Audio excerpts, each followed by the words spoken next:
కీర్తనల గ్రంథం 60వ కీర్తన.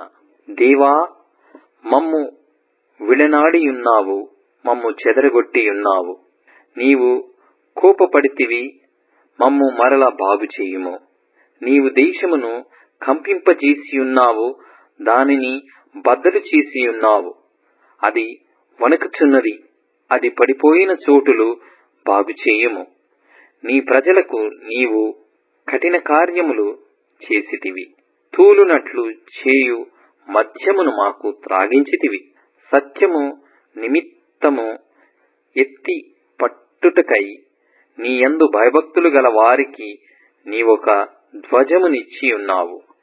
నీ ప్రియులు విమోచింపబడినట్లు నీ కుడిచేత నన్ను రక్షించి నాకుత్తరమిమ్ము. తన పరిశుద్ధత తోడని దేవుడు మాట ఇచ్చియున్నాడు. నేను ప్రహర్షించెదను, షెకెమును పంచిపెట్టెదను, సుక్కోతు లోయను కొలిపించెదను.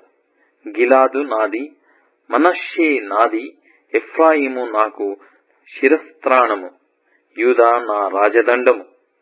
మోయాబు నేను కాళ్ళు కడుక్కొను పళ్ళెము, ఎదోము మీద నా చెప్పు విసిరివేయుదును. ఫిలిష్తియా, నన్ను గూర్చి ఉత్సాహధ్వని చేయుము. కోట గోడగల పట్టణములోనికి నన్నెవడు తోడుకొని పోవును? ఎదోములోనికి నన్నెవడు నడిపించును? దేవా, నీవు మమ్ము విడనాడియున్నావు గదా. దేవా, మా సేనలతో కూడా నీవు బయలుదేరుట మానియున్నావు గదా. మనుష్యుల సహాయము వ్యర్థము, శత్రువులను జయించుటకు మాకు సహాయము దయచేయుము. దేవుని వలన మేము శూర కార్యములు జరిగించెదము. మా శత్రువులను అణగదొరుక్కువాడు ఆయనే.